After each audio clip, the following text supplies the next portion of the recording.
예, 우리 성가미로 수고해주고 있는 우리 전준희 자매에게도 한 박수로. 예, 전준희 자매가 안 넘겨버리면 또 큰일 나는 거예요. 집에서 싸우고서 나와서 안 넘겨버리면 큰일 나는데 그래도 다 은혜롭게 넘기니까 또 아름다운 찬양이 됩니다. 우리 성가대가 이렇게 합력해서 또 아름다운 찬양으로 영광을 돌리는데 너무나도 감사합니다. 우리 옆에 계신 분들과 한번 인사 나눕니다. 우리 주 안에서 강건하시기 바랍니다. 한번, 네, 주 안에서 강건하시기 바랍니다. 우리 지난 시간까지 하나님이 택하사 거룩하고 사랑받는 자로서 우리가 입어야 될 5가지 옷, 그거 우리가 같이 살펴봤습니다. 12절에 나와 있는 국률, 자비, 겸손, 온유, 오래 참음, 5가지 옷인데요. 우리가 새 신분에 맞게 새 신분을 받은 사람이라면 그에 맞는 새로운 옷을 우리가 입어야 됩니다. 근데 여러분들 기억해야 될 것이 5가지 옷은 개인적인 인격과 관련이 되어 있어요. 지금까지 살펴봤던 이거는 개인적인 인격들인데 오늘 우리가 바울이 한 단계 더 우리에게 나아가도록 말씀을 하는데 바로 이제 공동체입니다.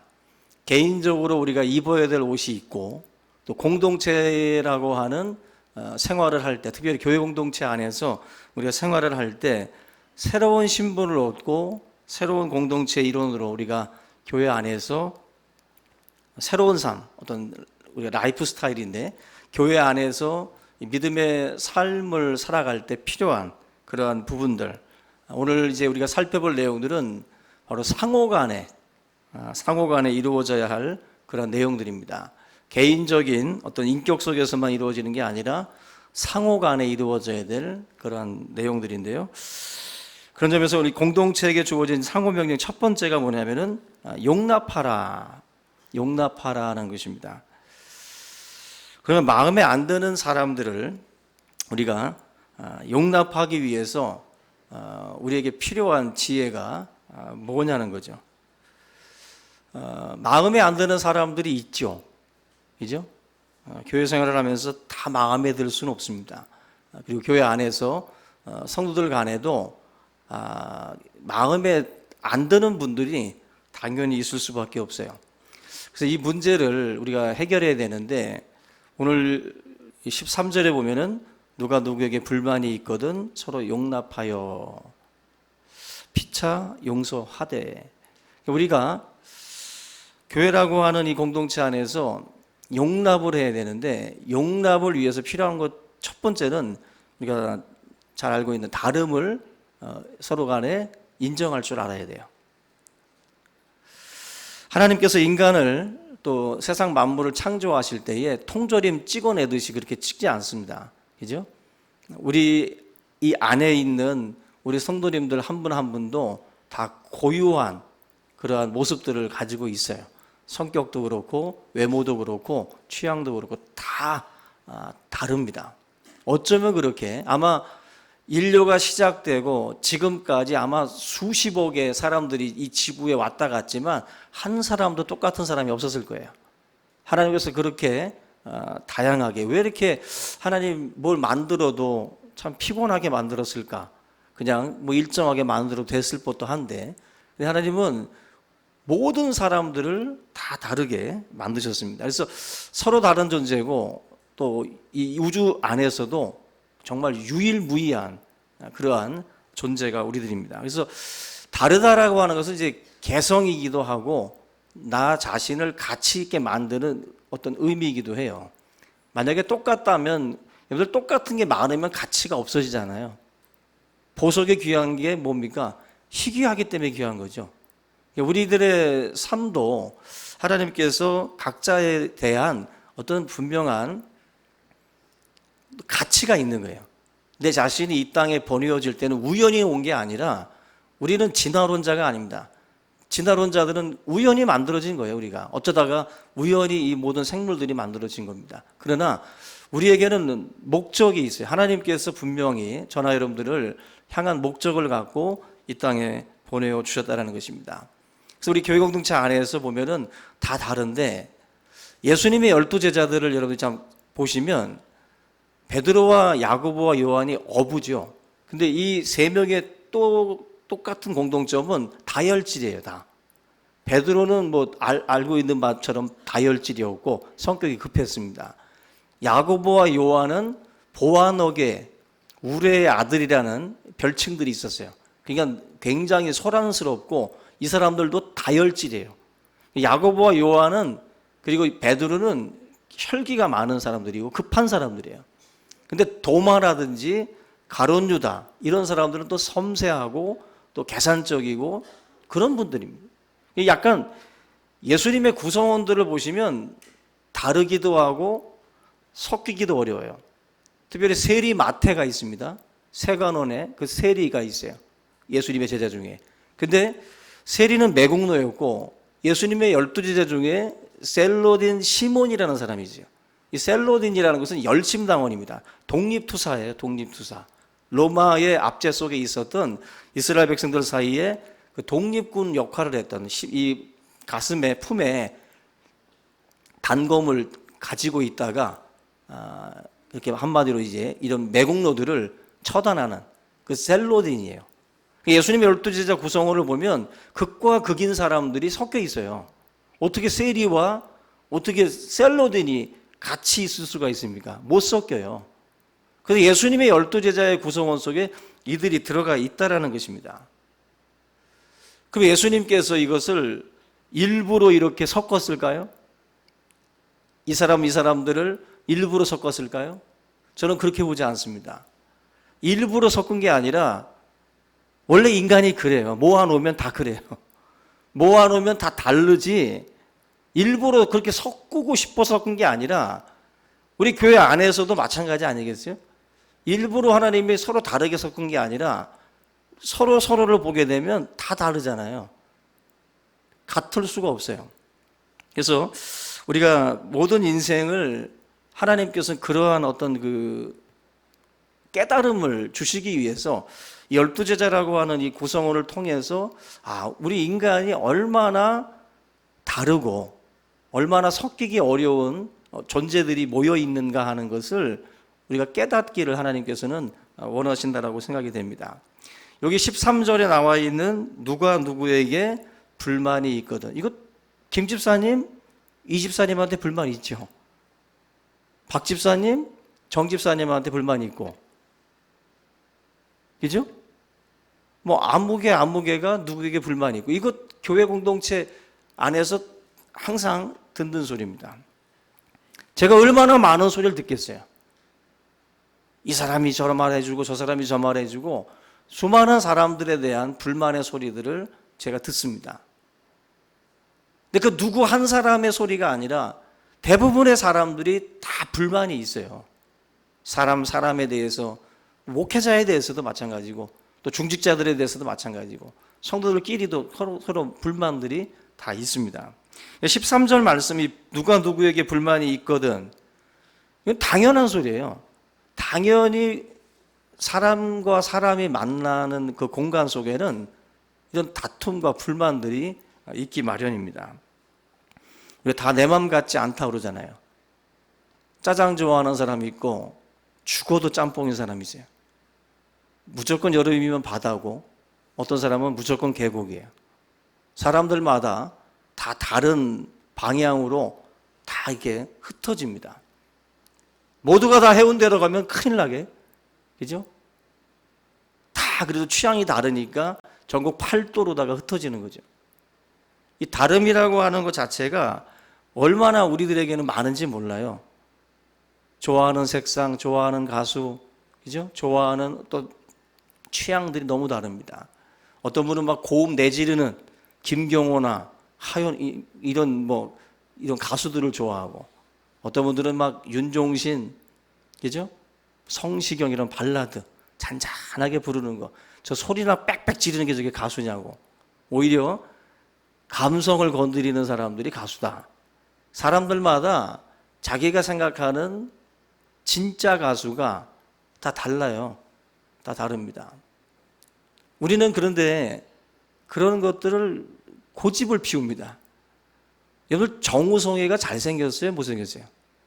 근데 우리 딸들한테 물어보니까 느끼하대. 남자들이 볼 땐 잘생겼는데, 우리가 볼 때 잘생겼는데, 아빠 느끼해. 마음에 안 들어. 코가 마음에 안 들고 느끼하대. 제가 그걸 설득할 필요가 있어요, 없어요? 정우성은 잘생긴 걸 안다? 다시 한번 봐봐. 그렇게 할 필요가 없어요. 각자가 좋아하는 스타일이 있어요. 각자가 생각이 다 달라요. 그거를 굳이 고집해 가면서 그거를 제가 어쩔 때는요 70, 80 세대니까 그런 노래들을 좋아하잖아요. 그런 노래들을 일부러 우리 딸들한테 들려줘. 되게 좋은 노래다라고 한번. 옛날 노래인데 되게 좋다. 아빠 벌써 리듬부터가 구닥다리라고. 싫대. 그래도 자꾸만 들어봐. 좋을 거야. 싫대요.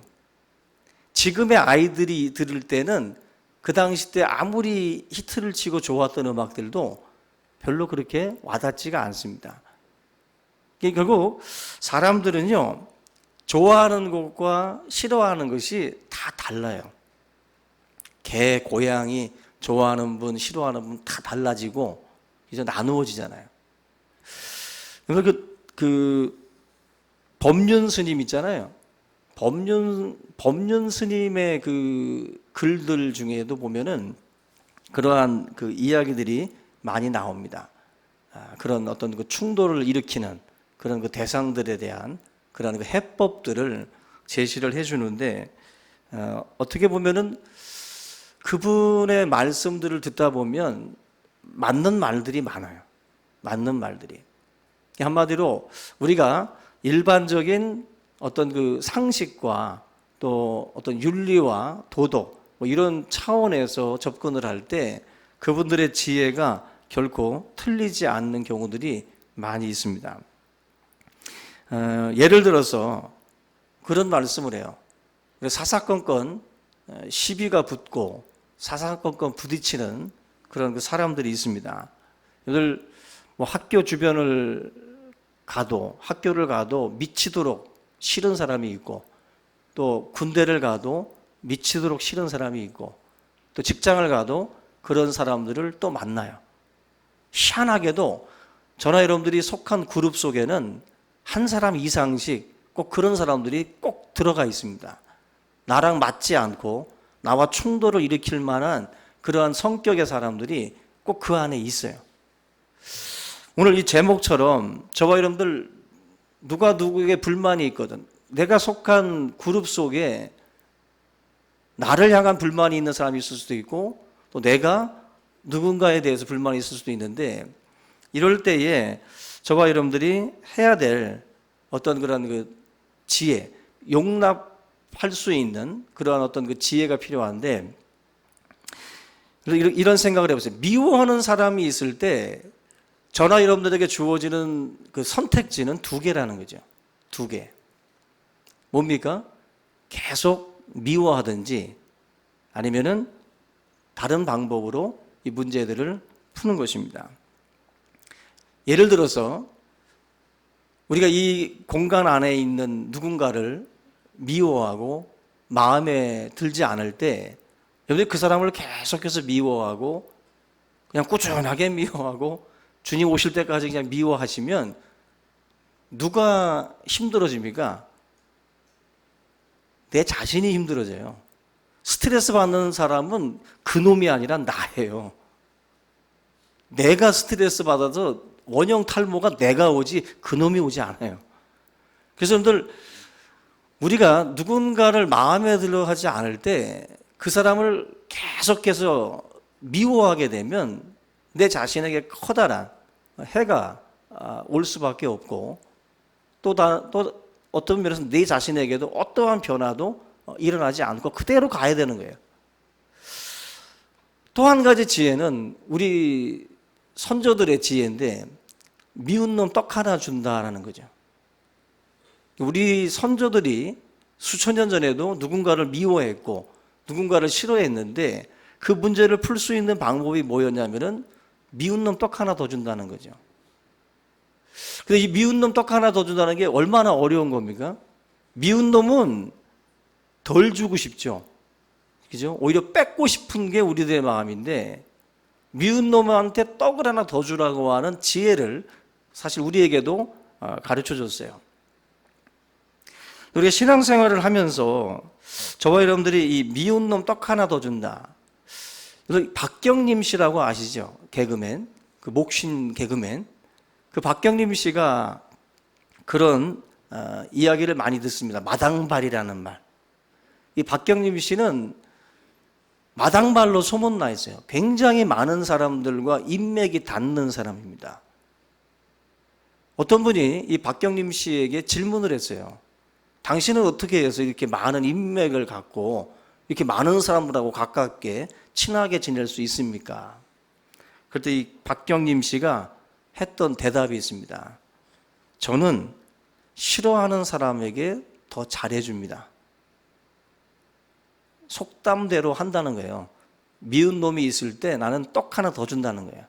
그게 이 박경림 씨가 세상을 살아가는 방법이에요. 굉장히 지혜로운 거죠. 굉장히. 미운 놈한테 정말 싫은데 그 사람한테 더 잘해주려고 한다는 거예요. 근데 우리가 뭔가 더 잘해주려고 할 때 변화가 일어납니다. 먼저는 내 자신도 변화가 일어나요. 그죠? 미운 사람에게 뭐 커피 한 잔이라도 사주고 밥 한 끼라도 같이 밥을 먹으려고 하고 안부라도 묻고 뭔가 이렇게 안부 전화라도 이렇게 하다 보면 알게 모르게 그 대상도 그렇고 나도 그렇고 이 문제가 완전히 180도 바뀌어져요. 근데 그 미운 놈 떡 하나를 우리는 못 줍니다. 그거를 사실은 할 수 있어야 돼요. 그걸 할 수 있을 때 우리들의 관계가 풀어지기 시작을 하는데 우리들은 이 문제들을 풀려고 하지 않습니다. 풀려고 하잖아요.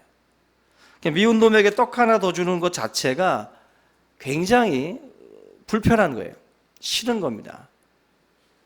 근데 우리가 오늘 이 말씀 가만히 보세요. 누가 누구에게 불만이 있거든 서로 용납해라. 이 말은 결국 뭐 미운 놈 떡 하나 더 주라는 말과 다르지 않은 거예요. 신앙생활이라고 하는 것이 바로 이런 겁니다. 그래서 미운 놈을 떡 하나 더 주면 가장 결정적으로 미운 놈이 바뀌어요. 제가 예전에 한번 예를 들었습니다. 지금 울산에 가신 우리 이순자 집사님이 여기 계실 때 그분은 개를 되게 싫어했어요. 개를.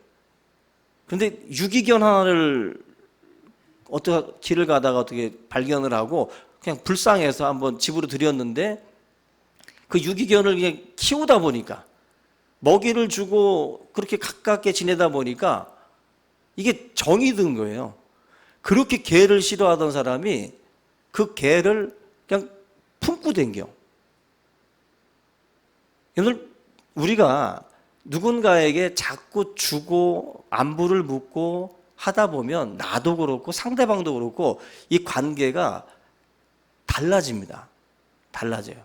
우리가 생각하는 그 굳어진 그 동토의 왕국 같은 그 장벽들이 사실은 허물어지는 그 키가 굉장히 간단한 데 있어요. 간단한 데. 떡 하나입니다. 떡 하나. 마음에 안 드는 사람을 만났을 때 여러분들 가장 쉬운 방법은 뭐죠? 안 만나면 그만이에요. 그렇잖아요.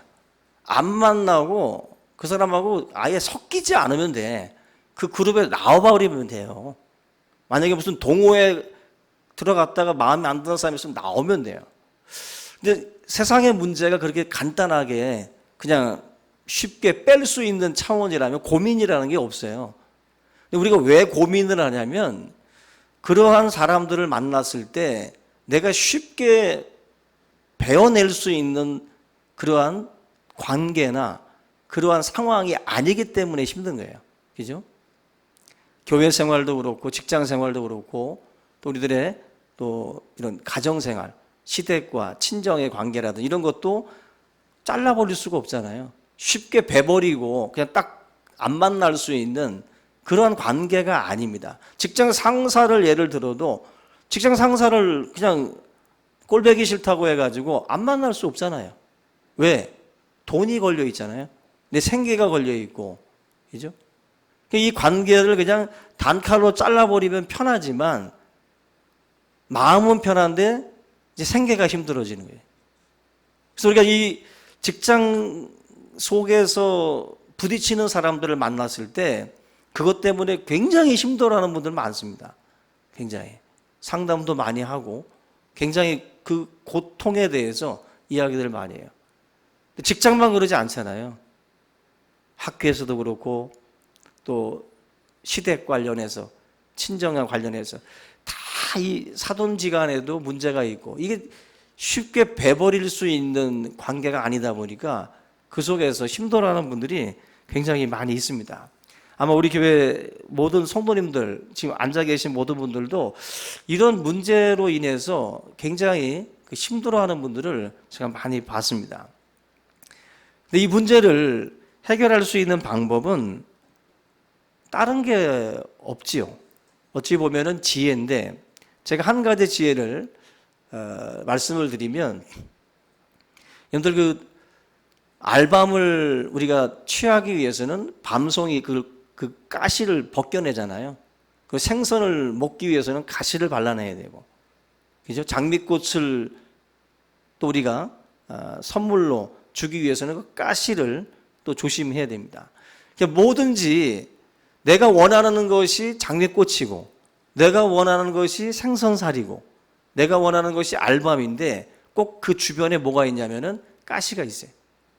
그거를 사실은 저와 여러분들이 이것 때문에 힘들어하는 거예요. 이게 자꾸 찌르니까. 근데 우리가 쉽게 배워버릴 수 없는 이유 중에 하나가 뭐냐면 그 속에 내가 원하는 뭐 생계에 관련된 돈이 거기서 나오고 알밤이죠. 거기에 내가 사랑하는 남편이 있고 아내가 있고 자식이 있고 이런 어떤 버릴 수 없는 귀한 것들이 그 속에 있다 보니까 찌르고 찌르는 그 속에서도 참고 견디면서 사실 이렇게 가고 있는데 이게 지혜가 필요하다는 거예요. 이게 어떤 분들 보면은 생선을 기가 막히게 발라먹는 분들이 있습니다. 그 어떤 분들은 그냥 귀찮아서 안 먹는 사람들이 있어요. 근데 그 지혜죠. 우리가 하나님의 어떤 그 사람으로 뒤틀려진 그 관계를 풀어나갈 때도 그러한 어떤 지혜가 필요합니다. 그러한 것들을 막 그냥 맨손으로 그냥 쑤셔 넣어서 그걸 막 빼려고 하다 보면 찔리잖아요. 피범벅이 되는 거예요. 그러니까 지혜가 없으면 집안끼리 쌈나고 피범벅이 됩니다. 결국 지혜가 있어야 우리가 이러한 문제들도 해결해 나갈 수가 있는 거예요. 오늘 이 말씀에 나와 있는 불만, 각자에게 다들 이런 불만들이 있을 텐데 세상이 알려주는 팁은 그런 거죠. 지혜롭게 또 섬세하게 또 이해하면서 용납하라는 말씀 속에는 첫 번째 의미가 이해해 주라는 거예요. 그죠? 남편과 시어머니의 그 관계에 대해서 이해할 수 있어야 됩니다. 그죠? 며느리는 남편과 시어머니는 뗄래야 뗄 수 없는, 그죠? 모자지간이잖아요. 혈육이잖아요. 그 관계를 이해하고 접근할 때 문제를 풀 수 있는 거지, 그 관계를 그냥 이해하지 못하고 그냥 단칼에 잘라버리려고 하면 문제를 푸는 것이 아니라 이것은 더 꼬이게 만든다는 거예요. 그래서 우리에게 지혜라고 하는 것이 필요한데 그 지혜 중에 바로 이 세상 속에서 우리가 공통적으로 말해주는 지혜가 바로 그겁니다. 이해하는 거예요. 상대방에 대해서 이해하려고 노력하는 지혜가 있을 때 이런 어떤 그 맞지 않는 그런 그 관계들, 뒤틀린 관계들을 풀 수 있는 어떤 실타래들을 우리가 풀 수 있는 지혜를 얻을 수 있다는 겁니다. 그 룸이라는 작가가 이런 글귀를 남겼습니다. 달빛을 원하면 밤을 피하지 말고 장미를 바라면 가시를 피하지 말라.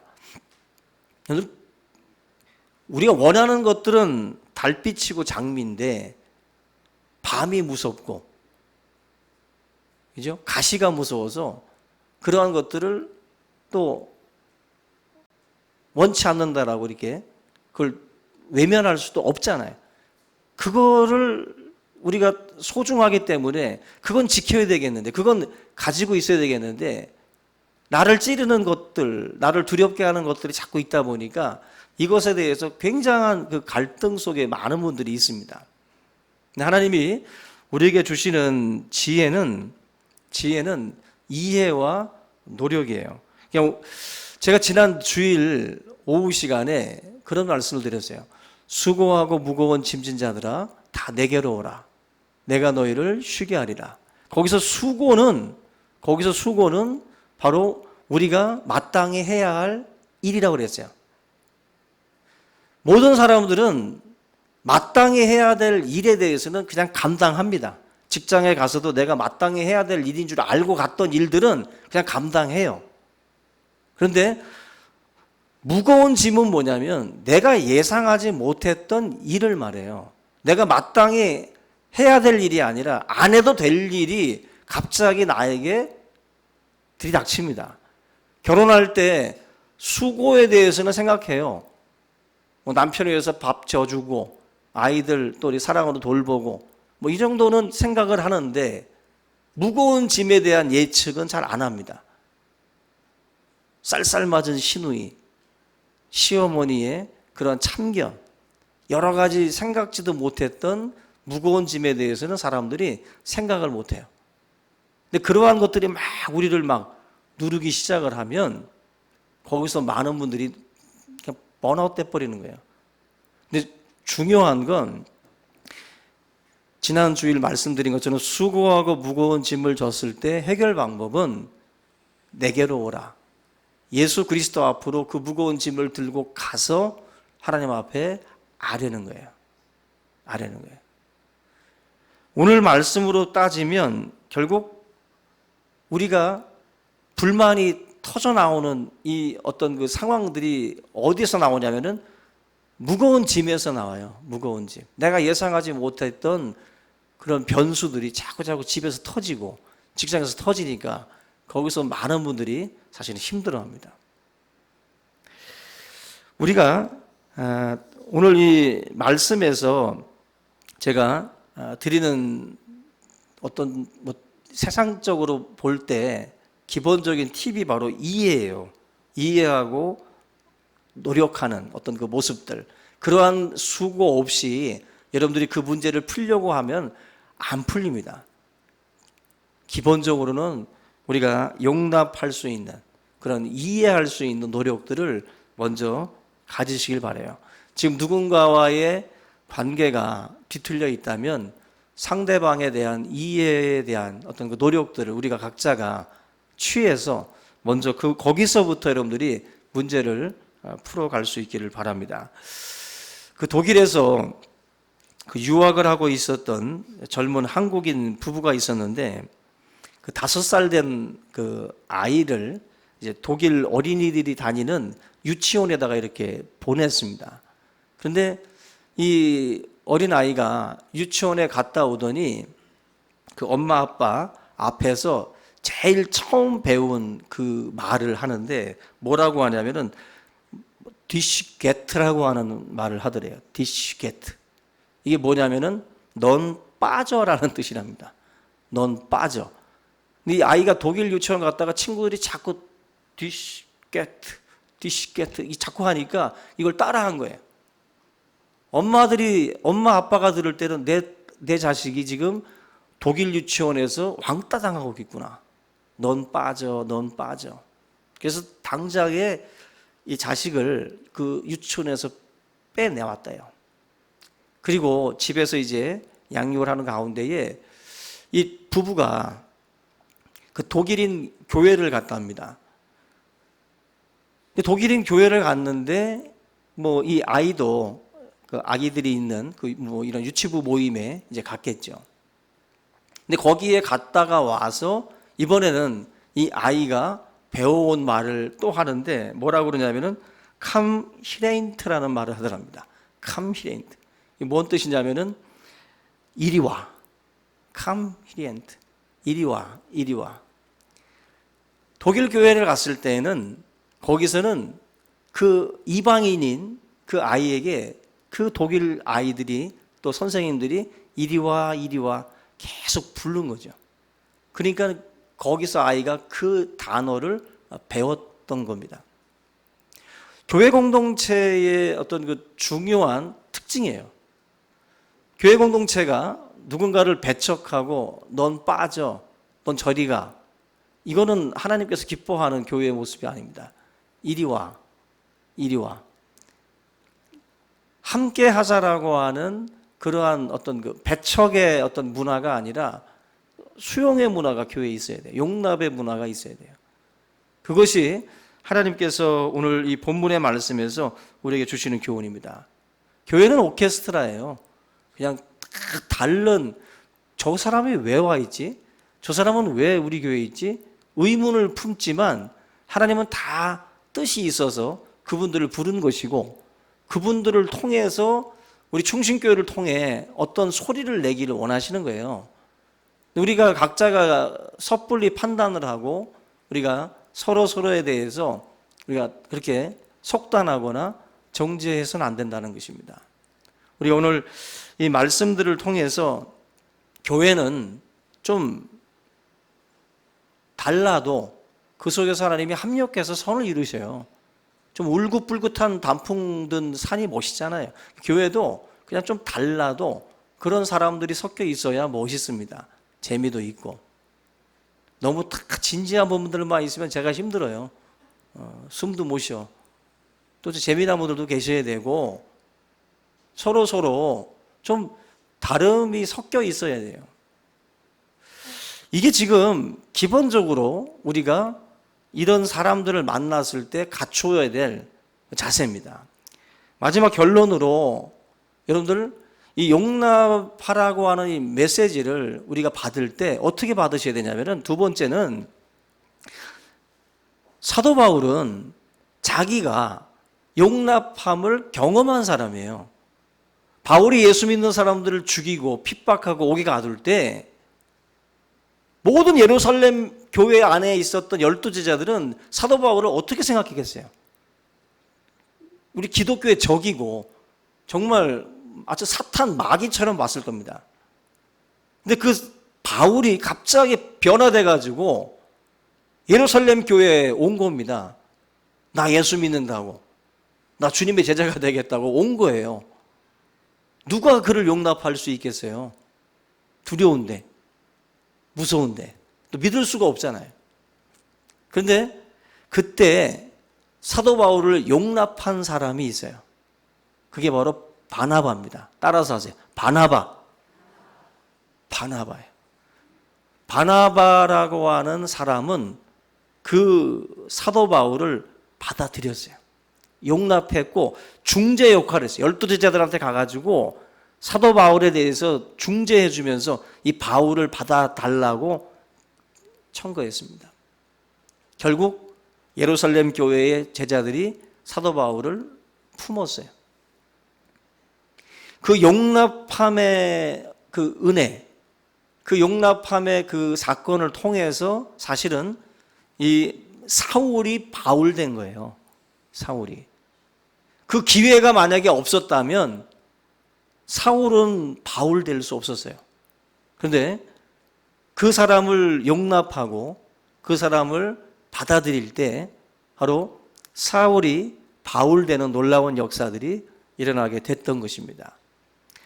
하나님께서 우리한테 용납하라고 말씀을 할 때 우리 자신이 대단한 사람인 양 하나님 내가 뭐 한번 참고 용납하지요. 그게 아니라는 거죠.